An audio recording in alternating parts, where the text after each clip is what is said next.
سورہ فاتحہ 100 مرتبہ پڑھ کر جو دعا مانگی جائے وہ قبول ہوتی ہے.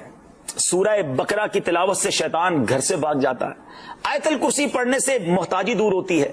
سورہ کہف کو ہمیشہ پڑھنے والا دجال کے فتنوں سے محفوظ رہے گا.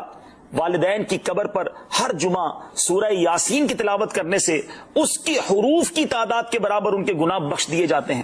سورہ الدخان پڑھنے سے مشکل دور ہوتی ہے. جو قریب المرگ ہو اس پر سورہ جاسیہ کا دم کرنے سے خاتمہ بالخیر ہوتا ہے. سورہ حجرات کا پڑھنا اور دم کر کے پینا گھر میں خیر و برکت کے لیے مفید ہے. سورہ قاف پڑھنے سے جو باغ ہوتے ہیں ان کے پھلوں میں کثرت ہوتی ہے. سبحان اللہ. سورہ رحمان 11 بار پڑھنے سے تمام مقاصد پورے ہوتے ہیں. سورہ واقعہ جو شخص روزانہ پڑھے گا اسے کبھی فاقہ نہ ہوگا. سورہ ملک کو ہر رات پڑھنے والا عذاب قبر سے محفوظ رہے گا. سورہ مزمل کو 11 بار پڑھنے سے ہر مشکل آسان ہو جاتی ہے.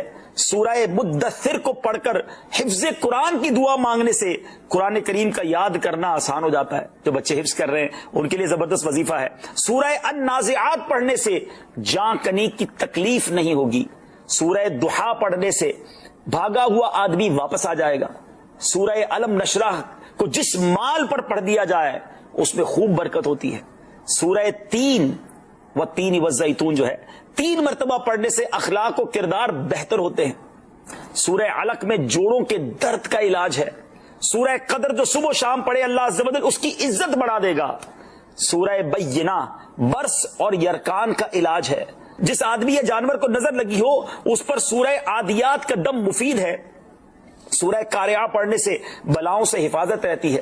سورہ تکاثر کو 300 بار پڑھنے سے جلد قرض ادا ہو جاتا ہے. کئی لوگ کہتے ہیں جناب قرض بہت ہے, چلے قرآن کا وظیفہ لے لیں. الہاکم التکاثر یہ جو سورت ہے 300 بار پڑھنے سے بہت جلد قرض اتر جاتا ہے. سورہ عصر پڑھنے سے غم دور ہو جاتا ہے.